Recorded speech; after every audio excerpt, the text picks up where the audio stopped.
pagi, Ibu. Alhamdulillah kita bertemu lagi di PI keempat. Iya. Saya sudah membaca RPP yang sudah Pak Rahmat kirimkan, sudah dianalisis dan hari ini kita akan memulai pembelajaran melalui dengan siswa dari mulai pendahuluan, inti sampai ke penutup. Namun sebelumnya kita akan melaksanakan dulu praobservasi. Di mana saya akan menggali, mungkinnya menanyakan dan konfirmasi kembali kepada Pak Rahmat mengenai apa yang akan Pak Rahmat sajikan kepada siswa hari ini. Baik, hari ini Pak Rahmat akan mengajar di kelas 4. Di kelas 4 ya. Di kelas 4 untuk mata pelajaran SBDP, Bu. SBDP berarti kalau ini masih kurikulum 2013? Iya, masih berarti kurikulum. Masuk di tema keberapa sekarang? Tema 7. Subtema 1 PB2. Baik Pak Rahmat, kita punya waktu 15 menit untuk melaksanakan praobservasi. Saya mau konfirmasi tujuan pembelajaran yang akan Pak Rahmat sajikan pada hari ini. Ya, jadi tujuan pembelajarannya itu, Bu, saya ingin mengenalkan keragaman budaya dari salah satu provinsi di Indonesia yaitu Papua. Mulai dari lagu daerahnya, kemudian makanan khasnya, rumah adatnya, dan lain sebagainya. Tariannya juga. Berarti ini baru dikenalkan kepada siswa berarti? Iya. Oke. Dan kira-kira dari tujuan itu area pengembangan yang akan Pak Rahmat kembangkan di pembelajaran ini apa? Untuk area pengembangannya itu saya akan mengembangkan keragaman budaya dari Papua itu untuk bisa direalisasikan kepada anak oleh anak melalui suara, nyanyi, salah satu lagunya itu Apuse, kemudian melalui gerak itu mereka akan memperagakan tarian Sajojo, dan melalui gambar mereka bisa berkreasi menggambarkan apa saja yang mereka tahu, mereka dapat dari pembelajaran tentang keragaman budaya di Papua. Jadi mereka mau menggambar rumah adat kah, mau menggambar makanan kah, itu disesuaikan dengan minat mereka seperti luar itu. Biasa sekali. Iya. Sudah nggak tahan nih pengen lihat observasi Pak Rahmat. Nah, Pak Rahmat, dari tujuan dan area pengembangan yang sudah Pak Rahmat utarakan, strategi apa kira-kira yang akan Pak Rahmat terapkan di pembelajaran kali ini? Strateginya salah satunya itu akan menerapkan saintifik, Bu. Kemudian belajar sambil bermain seperti itu. Langsung mereka dipersilahkan untuk mengekspresikan potensi-potensi yang mereka punyai dengan pengetahuan atau informasi yang sebelumnya saya informasikan di awal pembelajaran. Jadi berarti untuk pendekatannya saintifik, modelnya tadi dipadukan dengan permainan ya. Pak Rahmat, adakah kendala atau hambatan dalam Pak Rahmat ketika menyiapkan untuk pelaksanaan observasi ini atau ketika membuat perancangan pembelajarannya? Ya, hambatannya mungkin ketika saya sebelum pembelajaran ini akan dilakukan ya, saya sebelumnya memberikan informasi bahwa untuk hari ini besok kita akan belajar mengenai Papua. Kalian bisa baca-baca dulu di rumah, baik nyanyiannya, lagu daerahnya, kemudian tariannya, dan lain sebagainya. Yang menjadi tantangan saya, apakah mereka bisa mempraktekkan apa yang saya harapkan seperti itu, Bu. Luar biasa, sudah tidak sabar. Sudah dipersiapkan kelasnya? Insya Allah sudah, Bu. Oke. Jadi langsung saja kita ke kelas untuk melaksanakan observasi. Mudah-mudahan kita diberi kelancaran. Amin.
akan berdoa dipimpin oleh KM.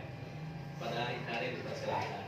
Sikap berisalam. Assalamualaikum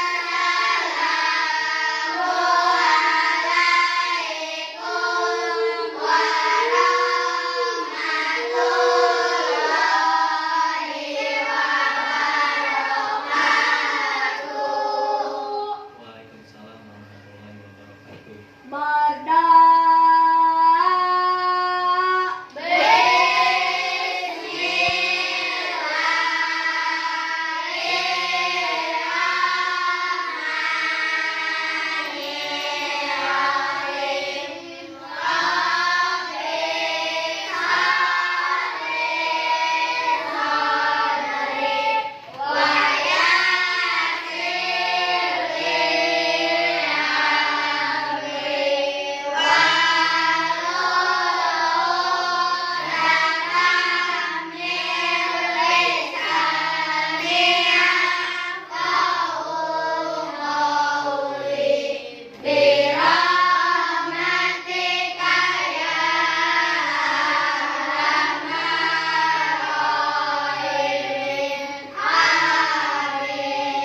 Semuanya tepuk kelas 4A.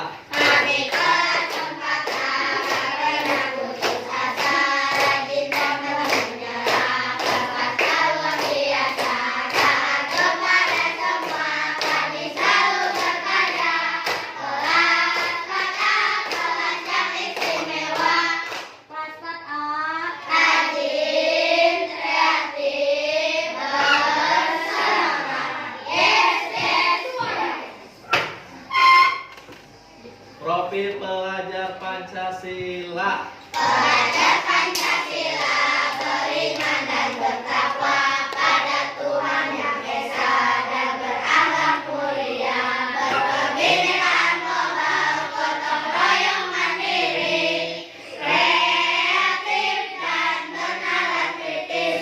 Oke ya. Sambil berdiri ulangi lagi sambil berdiri. Profil pelajar Pancasila.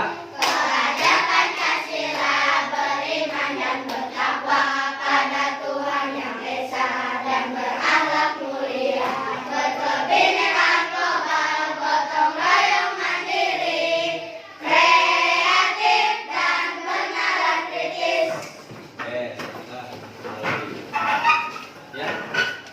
Nah, kemarin kita sudah belajar tentang pembelajaran terakhir ya tentang cita-cita. Nah, sekarang kita ke pembelajaran selanjutnya tentang keanekaragaman budaya di Indonesia. Salah satunya adalah Papua. Ya, seperti itu. Namun sebelum belajar supaya kalian fokus, supaya kalian tenang, ya kita akan belajar menenangkan diri dengan cara menarik nafas perlahan-lahan selama 10 detik, kemudian keluarkan ya, tarik dari mulut, keluarkan, tarik dari hidung, keluarkan dari mulut. Oke, sambil dengarkan musiknya dari Bapak.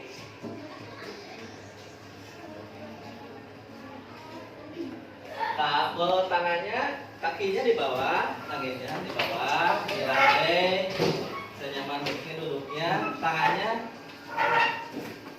di bahu, di paha, ya, ya, ya, rasakan apa yang kalian rasakan, ya, sehingga udaranya masuk ya, udaranya masuk, keluar masuknya terasa. Sehingga badan kalian terasa ringan, terasa rileks ya. Dengarkan musik yang akan kita putar ya. Siap. Senyaman mungkin duduk. Ya. Tarik nafas. Dari mulut, dari hidung. Dalam, keluarkan dari mulut perlahan.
Konsentrasi. Coba sekarang kita belajar ya. Ya, belajar. Jadi kita akan belajar tentang keanekaragaman budaya di Indonesia, salah satunya adalah Papua. Siapa yang tahu tentang Papua? Apapun itu informasi yang kalian tahu tentang Papua. Coba acungkan tangan yang berani, yang bisa. Ayo, berani mengungkapkan apa yang kalian tahu, pengetahuan awal kalian tentang Papua. Coba Rio, apa yang Rio ingat tentang Papua?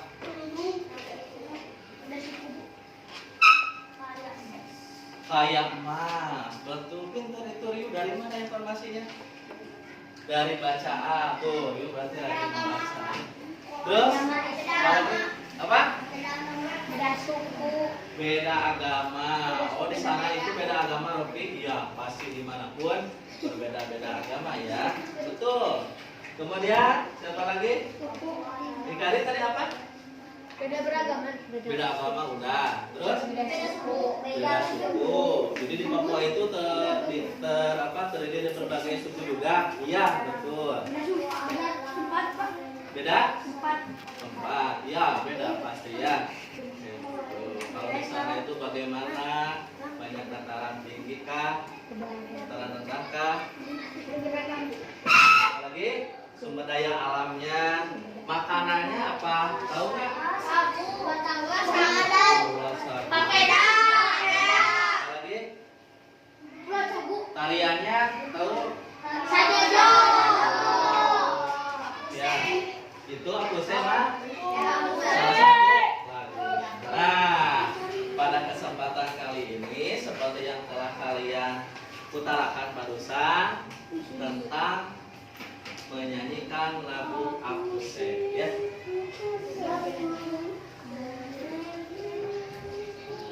Nah, jadi lagu Akuse ini lagu khas Papua. Siapa yang tahu menceritakan apa lagu ini?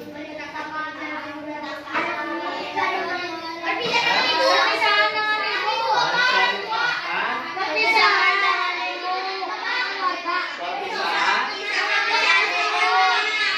seorang cucu dengan ke negeri Kenapa harus berpisah? Karena harus bekerja, ya bermerantau, betul, seperti itu ya. Nanti juga kalau kalian sudah beres kuliahnya, ya bisa di daerah sendiri, bisa juga merantau. Nah, kalau orang Papua, ketika cucunya merantau, ceritanya jadilah sebuah lagu yang berjudul Akuse. Ya, yuk kita nyanyi. Kita tahu Akuse semuanya lagunya? Oke, ya kita nyanyi lagu Akuse.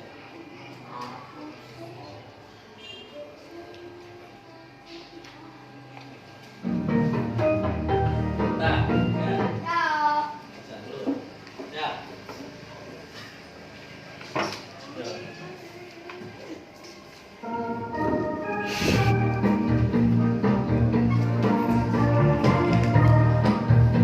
Sampai apa?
tangan dulu untuk kita semua. Bagus ya, ternyata sudah bisa semuanya. Nah, ya.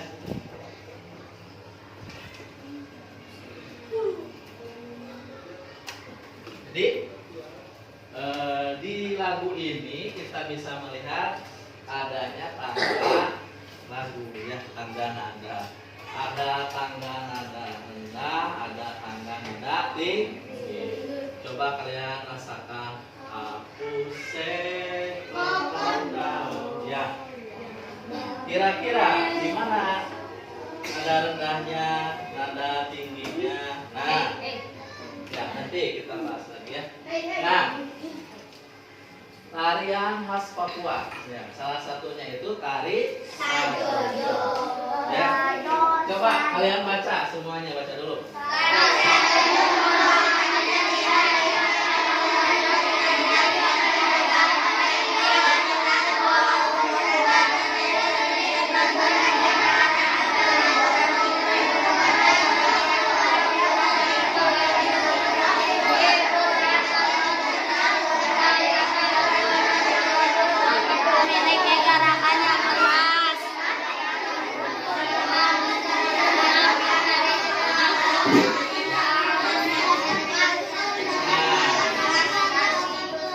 Ya, selesai?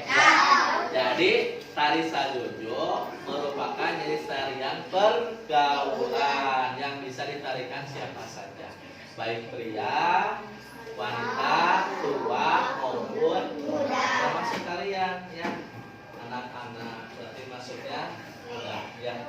Tarian ini sering dipentaskan di berbagai acara adat maupun hiburan. Sementara di luar Papua, tarian ini sering digunakan sebagai hiburan atau senam. Bisa juga untuk senam ya. Jadi bermanfaat sekali tarian ini. Nah, tari sajojo ini terkenal di luar Papua karena gerakannya yang bagaimana? Yang energik dan ditarikan dengan penuh keceriaan. Nama tarian diambil dari judul lagu yang mengiringinya, yaitu lagu sajojo. Gerakan tari sajojo fokus pada gerakan kaki, gerakan kaki dan loncatan. Gerakan kaki ke arah mana saja? Ke depan, ke belakang, ke kanan, ke kiri ya. Nah, jadi namun memiliki gerakan yang ada yang sudah bisa tari sajojo? Udah. Ya, kelihatannya ini udah ada yang pakai ini ya. Papua. Ini kain-kain ikat Papua. Ayo pakai yang ini. Yang bisa nari Papua. Sajojo yuk. Ayo yang nari sajojo. Yang bisa nari sajojo. Ayo. Ayo, itu dulu. Lagi dulu. Punya aktivitas menari. Ya, dulu. Ya, nanti sebelumnya yang lainnya konsentrasi. Tepuk diam. Dina aku mau belajar, maka aku harus diam. Diam. Satu, dua, tiga. Ayo Lea. Siap.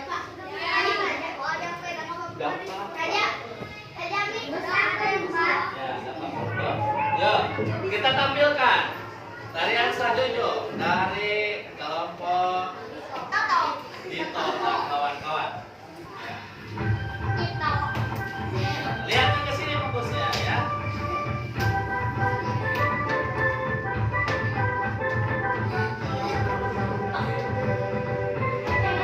Lihat kiri kanan belakang ya.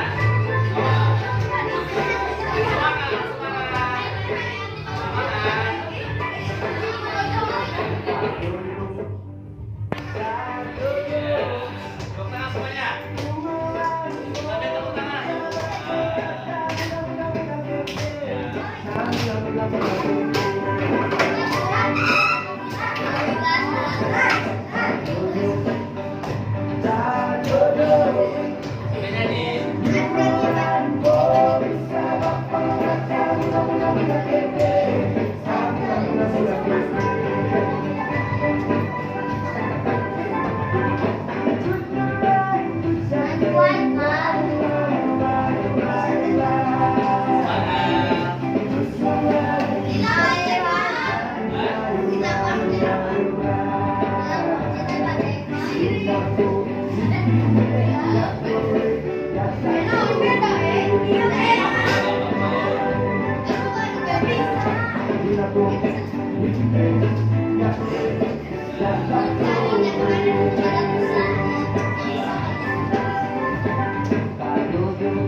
gambar sini. Nah, ya, bukan ragam adat dulu ya. Jadi rumah di Papua itu namanya apa? Nah, itu. Ya, pakaiannya.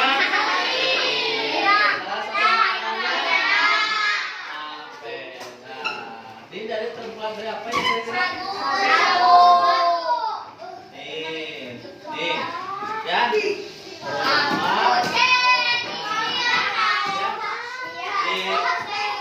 Silakan kalian gambar atau warnai.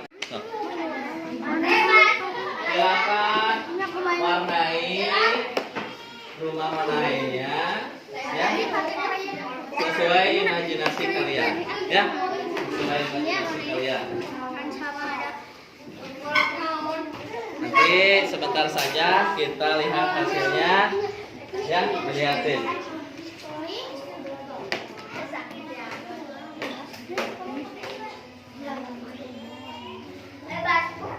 Iya bebas, sesuai imajinasi ibu.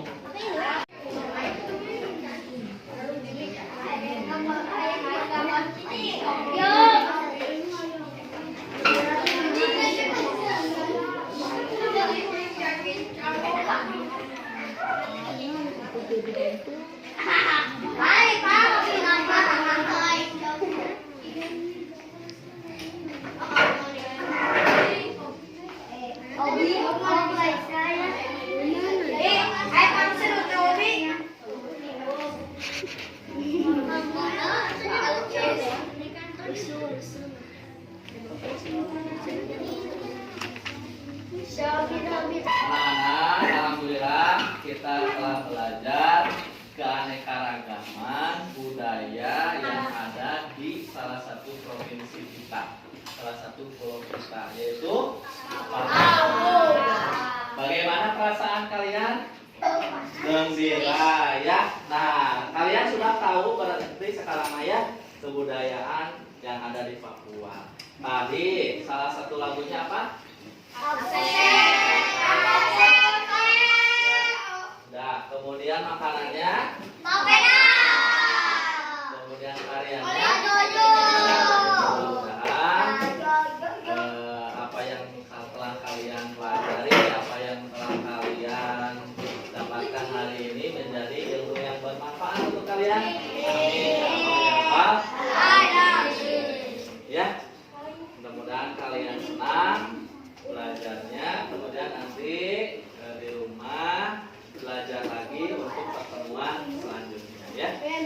Sikap Waalaikumsalam warahmatullahi wabarakatuh.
Bismillahirrahmanirrahim.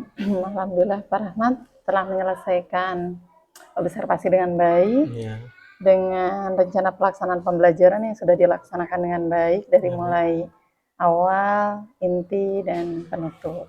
Tadi di awal saya sangat kagum sekali karena anak-anak dibekali dengan motivasi belajar, dengan peminatan mereka berdasarkan gaya belajar mereka, Iya. yang dilanjutkan dengan intinya mereka menampilkan beberapa keberagaman yang mereka sajikan berdasarkan hasil pengamatannya melalui gerak dan nada, melalui nyanyian, suara, dan juga melalui gambar yang mereka aplikasikan berdasarkan hasil pengamatannya. Nah, Pak Rahmat, dari semua yang sudah dirancang oleh Pak Rahmat, kira-kira apakah semua tujuan pembelajarannya sudah tercapai menurut Pak Rahmat? Ya, kalau lebih dikembangkan lagi Bu, sebenarnya masih ada yang bisa dikembangkan lagi dari keterampilan anaknya, selain lagu atau suara, gerakan, atau apa ya, tadi gerakan melalui tari ya Bu ya. Kemudian kalau imajinasi dengan gambar, mungkin ada potensi lain yang bisa dikembangkan, misalnya membuat puisi kah, ya, seperti atau menciptakan lagu kah dan lain sebagainya. Bukan hanya meniru dari yang sudah ada, seperti itu Bu. Berarti ini masih ada pengembangan lagi setelah pembelajaran ini? Masih, insya Allah. Kalau tadi kata Pak Rahmat bisa dengan puisi. Nah, kalau menurut Pak Rahmat, apakah pernah Pak Rahmat memberikan pembelajaran yang memberikan keleluasaan kepada siswa dengan gaya belajarnya melalui puisi itu, sehingga Pak Rahmat punya tujuan, oh ini bagus loh ketika keragaman yang mereka peroleh dari kita tentang keberagaman Papua ini mereka aplikasikan lewat puisi. Pernahkah di pembelajaran yang lain atau hanya baru merancang? Sebetulnya pernah, cuma Bu, mereka kesulitan mengembangkan. Harus diawali dengan kita, seperti itu, diberi contoh. Berarti setelah dari contoh ini, Pak Rahmat punya tujuan lain, misalkan nanti mah nggak pakai reka adegan contoh atau nggak pakai contoh dari kita, tapi mau mengaplikasikan lewat apa biar anak-anak itu tadi mahir dalam menulis puisinya atau lewat puisinya gitu. Kira-kira selain dari contoh mau seperti apa yang Pak Rahmat berikan untuk anak-anak? Ya, bisa juga dengan mereka belajar berbicara, menceritakan kebudayaan keanekaragaman Papua itu seperti apa. Selain puisi juga Bu, jadi diberi kebebasan mendeskripsikan apa yang mereka pikirkan, apa yang mereka alami, mereka lihat, baik itu melalui materi buku maupun dari video-video yang telah saya tayangkan atau mereka pelajari di rumah Bu, seperti itu. Baik Pak Rahmat. Nah, dari tadi rencana-rencana Pak Rahmat itu kira-kira kalau kita flashback ke observasi tadi, adakah kesulitan yang menurut Pak Rahmat ini yang dirasa belum puas gitu dalam mengajar di hari ini? Apakah kesulitannya yang dialami oleh Pak Rahmat? Ya, kesulitan dalam mengkondisikan anak saja Bu. Seperti kita ketahui bahwa anak itu beragam ya Bu ya, beragam pemikiran, beragam sifat. Itu jadi ketika kita kondisikan untuk tertib, pasti ada saja yang di luar jangkauan kita. Namun masih dibatas dengan wajar lah, wajar anak ya. Berarti Pak Rahmat dalam konteks ini masih merasa puas gitu ya? Insya Allah, ya, insya Allah. Selama anak merasa senang itu saya sudah puas Bu. Ya. Oke, berarti dan terbukti mereka hari ini senang ya? Alhamdulillah. Dan tidak melihat nggak ada kesulitan dari anaknya sendiri? Kesulitan mungkin tadi ketika gerakan, dan gerakan itu harusnya tari itu tegas ya Bu ya, mereka masih belum hafal mungkin. Gitu ya. Kemudian ketika menggambar, kalau disuruh menggambar sendiri keberagaman Papua itu, mereka sebetulnya mah bisa, cuma mungkin bagaimana dimulainya, seperti itu. Makanya tadi saya memberi tugasnya mewarnai saja Berarti sulit untuk mengawali. Mengawali. Kalau sulit untuk mengawali, biasanya mudah untuk mengakhiri. Iya. Baik, kira-kira alternatif apa yang akan Pak Rahmat berikan tadi dari kesulitan-kesulitan yang tadi? Pak Rahmat kan tadi, Pak Rahmat kalau dari gambar sih bisa dari mewarnai. Nah, kalau dari yang lain misalkan mau alternatif apa gitu? Ya, dengan saya memberikan motivasi terus kepada mereka supaya mereka semakin percaya diri, Bu, semakin percaya diri bahwa bisa, kalian semuanya bisa melakukan berbagai kegiatan tadi ya Bu ya, membuat produk tadi, baik menggambar, mau nari, mau nyanyi.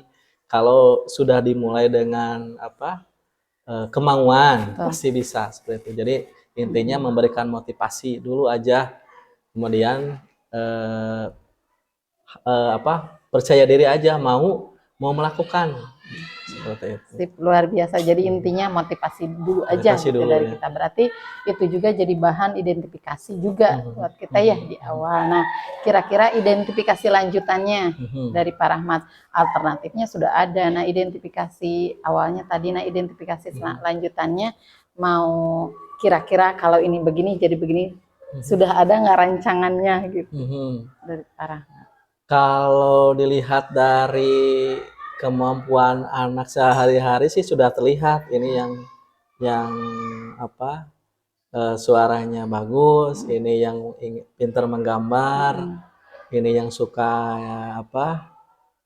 suka gerak. Itu cuma ya masih apa Bu ya, masih ragu atau bagaimana mungkin untuk menampilkan yang terbaik. Jadi saya harus terus memberikan arahan, kemudian selain motivasi, arahan, kemudian memberikan kesempatan kepada mereka untuk terus berlatih, mungkin mengembangkan potensi bakatnya seperti itu.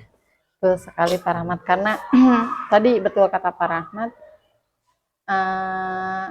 kita nggak mungkin memaksakan burung untuk berenang, nggak mungkin memaksakan ikan untuk terbang, karena kalau kita punya pandangan seperti itu, kita akan melihat sosok-sosok yang ada di sini adalah orang-orang bodoh di muka bumi. Gitu. Itu ya Pak Rahmat. Baik. Selanjutnya kira-kira dari identifikasi dan alternatif itu, adakah tindak lanjut Pak Rahmat untuk memberikan pembelajaran yang menurut Pak Rahmat yang perlu ditingkatkan? Jadi yang perlu ditingkatkan itu mungkin dari kesiapan rencananya lebih matang lagi, kemudian lebih dikembangkan lagi, potensi anaknya lebih digali lagi. Siapa tahu ada pengembangan diri lain dari anak yang belum termunculkan. Betul. Luar biasa. Padahal menurut saya sudah luar biasa sekali. Tapi karena Pak Rahmat masih ragu, jadinya nggak pede gitu buat Pak Rahmat. Nah, menurut Pak Rahmat nih, tadi kan tindak lanjutnya sudah ada gitu ya. Nah, saya mau tanya, apakah hanya di pembelajaran saat ini Pak Rahmat mengklasifikasikan siswa dengan kelompok-kelompok berdasarkan gaya belajarnya, ataukah di setiap pembelajaran suka seperti ini gitu? Adakah kesepakatan awal misalnya dengan siswa, siapa yang suka ini tiap belajar seperti itu, ataukah hanya pure aja gitu, berjalan aja? Iya, memang dari awal, ketika awal-awal tahun pelajaran, kemudian saya melihat produk-produk yang dihasilkan, awalnya itu seragam dulu. Nah, ketika sudah, ini ternyata bakatnya ini, dan mereka juga teman-teman yang lain juga mengakui bahwa misalnya si A itu bakatnya menggambar. Oh iya betul, ternyata betul, jago menggambar. Misalkan ini suaranya bagus. Oh iya betul ternyata. Dan setelah kesininya itu mulai tambah kelihatan seperti itu Bu. Jadi berarti ada asesmen awalnya. Ada asesmen awal dulu, kemudian dengan sendirinya aja kesini nama udah tahu misalkan yang mau nari, pasti. Tapi pernah nggak bertanya ke guru-guru sebelumnya? Misalkan sekarang kan Pak Rahmat di kelas 4, terus tanya ke guru yang sebelumnya, ini kira-kira anak ini cenderungnya kalau gaya belajarnya gimana sih? Pernah nggak gitu? Atau hanya dari pas Pak Rahmat di sini aja, oh saya kira guru-gurunya setiap pembelajaran pasti seperti itu misalkan. Saya hanya melihatnya pure dari Pak Rahmat sendiri. Oh anak ini ternyata condongnya ke sini ya gitu. Ya sebetulnya mah kalau kabar-kabar atau dari obrolan-obrolan tentang guru sebelumnya ke murid saya itu ada sebetulnya mah. Cuma ketahuannya, kerasanya pas benar-benar diajar belajar bersama saya gitu. Iya. Jadi tambah kerasa. Tambah kerasa ya. Memang sudah ada informasi sebelumnya. Baik, luar biasa sekali Pak Rahmat. Selamat saya ucapkan. Alhamdulillah Ibu. Saya minta satu lagi, berikan kesan umum untuk seluruh pembelajaran hari ini. Nah, jadi secara umum ketika pembelajaran saya didampingi oleh pengajar praktik, saya sebenarnya grogi, namun luar biasa. Dengan ketenangan, dengan apa ya, persiapan meskipun seadanya, kemudian anak-anak yang alhamdulillah sudah menyatu dengan kondisi dengan keseharian, mereka sudah tahu gaya mengajar saya dengan potensi-potensi mereka masing-masing, ya alhamdulillah berjalan dengan baik Bu, alhamdulillah. Sendirinya seperti itu, natural aja. Ya, baik, luar biasa sekali Pak Rahmat. Sekali lagi saya ucapkan terima kasih. Teruslah berkarya, jadi guru hebat bukan berarti harus berprestasi, tapi jadi guru yang mampu untuk berpihak pada siswa. Sekian dari saya, hatur nuhun semuanya. Ya Pak Rahmat, sampai ketemu lagi di Loka 4. Iya, siap. Terima kasih Ibu atas waktunya, atas kedatangannya. Mudah-mudahan sehat selalu. Amin ya Allah ya Rabbal alamin.